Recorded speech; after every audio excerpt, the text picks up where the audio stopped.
Welcome to the Mischief. I'm Valen, and this is Embers Rekindled. Today I'm going to be showing you how you can make Ember energy, as well as use it to process your metals.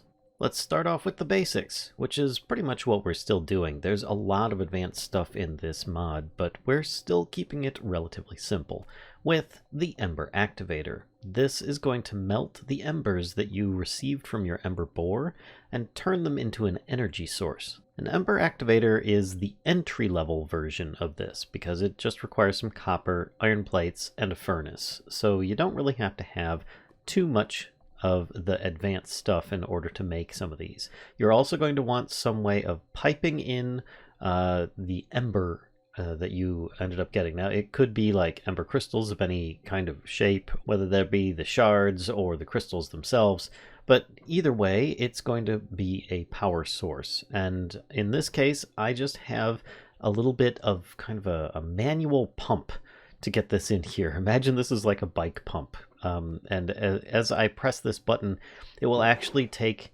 4 ember crystals and then it will pull back 2 of them because 2 will be processed, because this is just an item extractor with a polished blackstone button on top, and it doesn't know what direction to go, so it's going to go both directions with the push of the button. But either way, you can use a hopper, you can use regular stuff with like a pipe at the other next to an item extractor, pushing it in properly like it should be instead of what I have here. But for the sake of demonstration, this is what I'm doing here. So you can see 4 went in, 2 came back out because they just didn't get processed fast enough, but they would be if I pressed again. So you can see we've got some ember in here. We now have an ember dial, which is copper plate and paper. Will let you know like the different stuff that you've got in this place.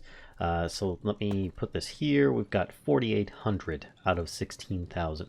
Now there are ways that you can process your crystals and shards and stuff like that in order to get even better results than what I have here. But for now, that's going to be the way we do it. Next up, we're going to need to move it, and that involves an Ember Receptor, which is just iron ingots, copper ingots, and caminite plates. We'll get you 4 of these things, which is good because you're going to need a lot of them. As well as Ember Emitters. These also are similar materials and will also get you 4 as well. So the Ember Emitters will send the energy, the Ember Receptors will receive the energy. So let's start off with this. This is going to shoot things away from it. This will end up receiving things, and as this already has power in it, we really don't need that. So we're going to want this to actually shoot out in another direction. Because I have this up above, we're going to be using this as an example. A copper cell, which is made from caminite bricks, iron ingots, and a block of copper. So it's a good use of a lot of your copper. But this is going to be a way of storing things. This is just a really big battery. You can store 24,000 ember in here. Early on, it's going to be sufficient. Later on, it will not be, and you will need better sources. But think of this as a way of splitting off any kind of power. You could have 1 ember emitter shooting your power into this copper cell, and then this copper cell can distribute from it in several different directions. So let's get it set up with some kind of receiver. So we now have the Ember Receptor on the side. In order to hook these up together, we need a tinker's hammer, and you just right click now on your starting destination, and then you have this little highlighter that tells you it's going to go there, and all I did was just right click again. You don't have to mess around like you did in the first version of Embers, where you had all sorts of like shift clickings and starting off at weird locations. Instead, it's just where you start to where you end. Now, with all that being said, I still am going to need some way of turning this on and off. So I'm putting a lever on here, and if I flick the switch, it will then start shooting our power source into the battery. And as before, if we have an ember dial, I can put this, let's put it underneath just for the sake of ease here. You can see that the ember is going up. It doesn't actually shoot a lot of this at a time. It does kind of go a bit slow, but there are ways of kind of speeding that up later on. Whether it be you can actually have multiples of these coming off at once, and then put this on here, and you can link this to the same receptor if you want. Flick the lever, and that should go up, and it's actually going through the block. Ember energy will pass through blocks unless it runs into something that can receive it or transmitted or something, whether it be reflective or storage. And in this case, a receptor actually has a bit of a buffer. So you can see here it can store up to 2,000 ember in it. And it seems to be transmitting it faster than we can still pipe it in. Now there are multiple sides to this Ember Activator. We can still keep on adding on more of these emitters. Feasibly, I think I could probably put 5 on here, 4 on the sides, and then maybe even 1 on top if I wanted to go absolutely crazy. But that's also assuming that it can produce that fast enough. There we go. So those 2 ember crystals have now been exhausted, and we have 4,800 in our copper cell, which then we can also transmit back out again wherever we want. So this is multiple different ways that we can shoot this out into the world and have it being used to make different things. And don't forget, these just need a redstone like option, so this lever will actually affect both of these ember emitters if I were to have them both going at the same time. So you can actually double up your output if you wanted, just by doing something like this, flicking one lever and getting double the transmission. Transmit into what, I hear you say? Well, that is going to be, in this case, a melter. This is going to basically take metals that you have and will melt them down into a better result. So instead of smelting 1 iron and getting 1 iron ingot, you would then smelt this and get different amounts depending upon how you process it. As an example, 1 raw iron will get you 120 millibuckets. That's 1 ingot and 3 nuggets. So you're getting like a 1.3 ingot output.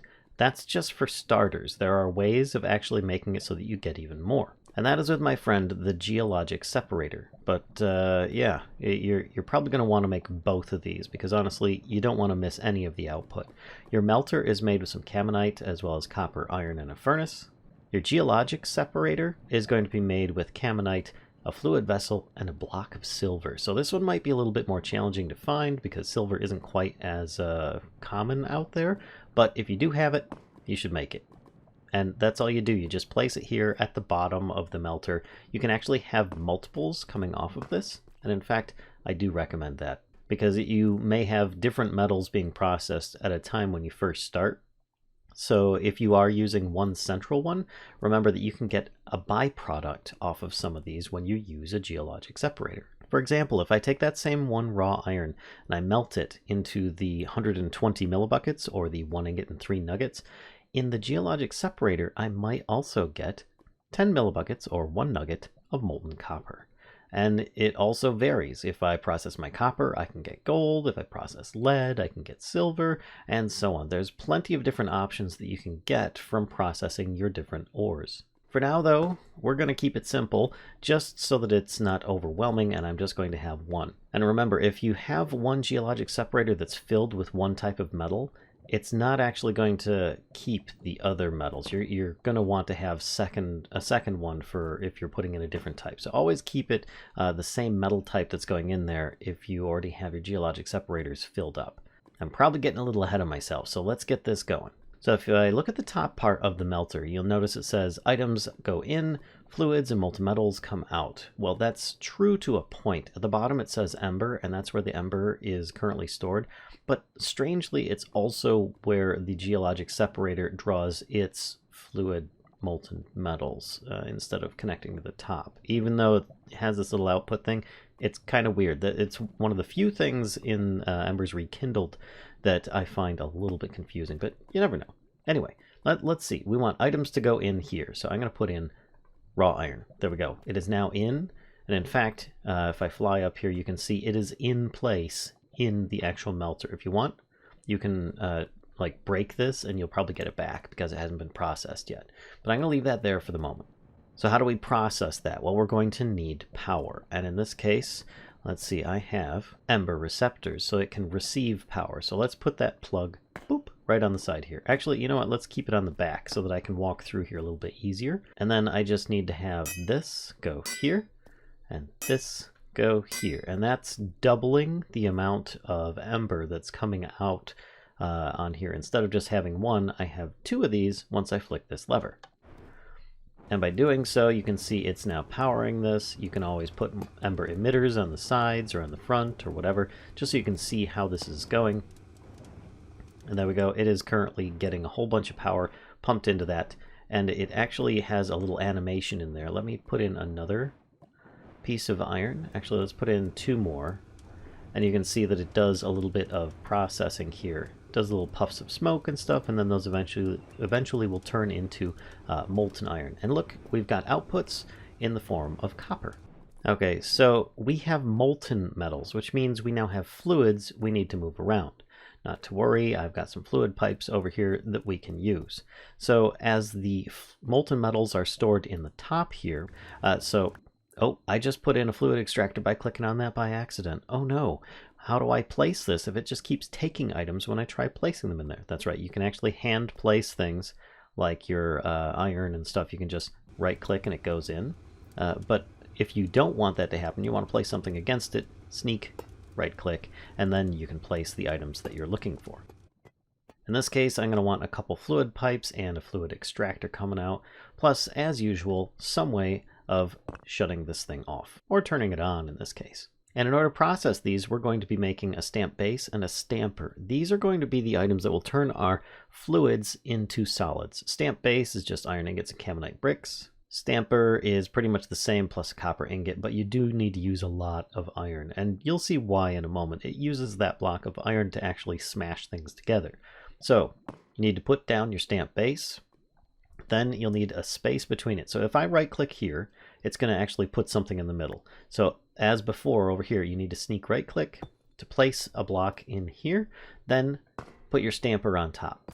Remove the block between, and you have a setup that still won't quite work the way that you want just yet, because as before, you're going to need more power. Oh, hey, well, good thing that I have more of these Ember Emitters here, because I'm going to need them in order to have this powered as well, and get a little bit more power going in there, just because I don't want to use up too much at once. A lot of the problems with these is that they will just keep going until things are full or used up. So there are ways of processing that as well, and I will cover that in the future. But for the moment, just know that we're getting power into both of these setups, and this stamper is now getting fueled. As you can see, it has ember readings inside of it as well. And with that, all I need to do is flick this lever, and it will draw the liquids that are in here, which, if you don't remember, it's liquid molten iron, into this, and it will start stamping. Now, there's something I am also going to share, and that is going to be that a bin can be very useful. If you forgot what bins are, they can be used to store a single item type. And by flicking this lever, it will then pour into here the liquids that we need. But sadly, it's not doing anything. Why isn't the stamper stamping? Well, that's because you are going to need to choose what it's going to be making. We've got things like a flat stamp, which is just, you know, more of the caminite blend. But that's used for kind of crushing materials or downgrading things. You can smash an ember crystal into ember shards, for instance. A blaze rod into more blaze powder than normal. An ember shard into ember grit. And even gravel into sand. Then you've got your nugget stamp, you've got your ingot stamp, and you've got your plate stamp. Why would I want to make a plate stamp when I can already make those with tinker's hammers? That's because it only takes 1 ingot to make an iron plate when you stamp it, as opposed to actually using your tinker's hammer, which requires 2. And an ingot stamp and a nugget stamp, those more or less just allow you to choose the kind of output.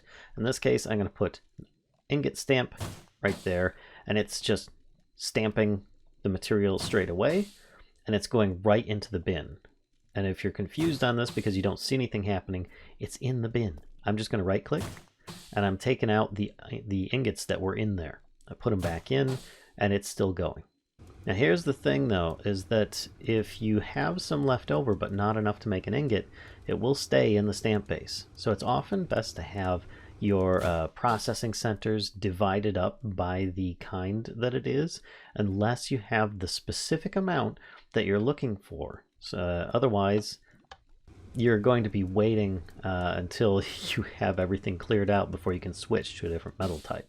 And there we go. I now have all the iron from that. I have 8 iron ingots, and I can also process a little bit of this stuff from the Geologic Separator by taking off the stamp just by right-clicking. I can put on the nugget stamp, and I can extract it from the Geologic Separator, same as I would otherwise with the iron. So there we go. I now have this in place. Just need to put a lever on top, pull that. The stuff goes in place, and it instantly starts making nuggets. There we go. 1 copper nugget. But it does have a little bit more in there. Point of note that you might want to know is that the copper cell, if you break it with power in it, it will actually store that. So that is a portable power source if you need to bring something around with you. Now, something else you should probably know is that if we were to put this back in there and I don't have the bin underneath, it should automatically come over here. Of course, I need to make sure that I have the right amount of power actually in place, but you'll notice that when it processed here, that nugget actually just sat here. It didn't go anywhere. There's no bin underneath. You could try it with any number of inventories, but the only thing that really works underneath is actually going to be one of these bins. So that might be really good for you if you want to keep your stuff captured. Otherwise, you could always use yourself an item vacuum nearby with a lever, and then you could just pop this with a lever, and then you could just pop this next to a barrel, turn that on, and it will just suck up anything that just like pops out of this, so that you don't need to worry about bins or multiple different processing types or anything like that. And it makes it a lot simpler to just pick it up that way. So that's the basics on how you can actually process it. And normally I'd go to the end of the video here, but there are a couple other things I feel I should mention as far as transferring power that should be, well, mentioned. And that's the mirror relay and the ember relay. As far as I'm aware, they're pretty darn the same thing. They're pretty much the same thing. Yeah, but there are subtle differences, and all I'm going to show in this case, let me grab a new copper cell. We'll put that over here, and we'll have a receptor on it so that we can have power going from one spot and to another. Then we can have this go from here to there. This can then go to here, and this can go to there. Now here's an interesting thing though, is that with the relays and with the relays, whether they be ember relays or mirror relays, they do allow infinite use of ember in a way. I mean, this is just stuff that's bouncing around because of the way I have it set up. So I will have this also for future testing. We'll do that in just a moment here. But for the moment, let's get this launched. So now we have ember coming from here, going into one, bouncing off of the mirror relay and going into the ember receptor. This basically is just a way of bridging a gap when you can't reach the machines. For instance, if you have too many of these and your activator is too far away from your machines, or you just need it to go long distances because you've got, well, distance involved, you can actually pop down a relay or a mirror relay, and it will use those to kind of like allow you to bounce off of that and extend the distance that they could usually go. Now, as we have this going into the copper cell, let's actually put down a lever on here and have this demonstrate how these can be, well, interesting. So I have these all linked to each other, and this is just going to start, and you'll start seeing that they're just kind of bouncing around. It's a really cool way of just like having a kind of a decorative thing, but alternately you can use this to just get farther distances. If you do have too many of these going and they're actually not doing anything, it can potentially lag out your world. It's sort of like item spam, because then you're just populating with more and more and more entities. In this case, we've just got one giant fireball snake going around in circles, which is just really fun. And that's more or less what I've got going on up there. So if you enjoyed this video and would like to see more like it, please be sure to give a like, comment, subscribe, and as always, don't be afraid to stop by on Twitch. We stream there regularly. And until next time, folks, I'll see ya.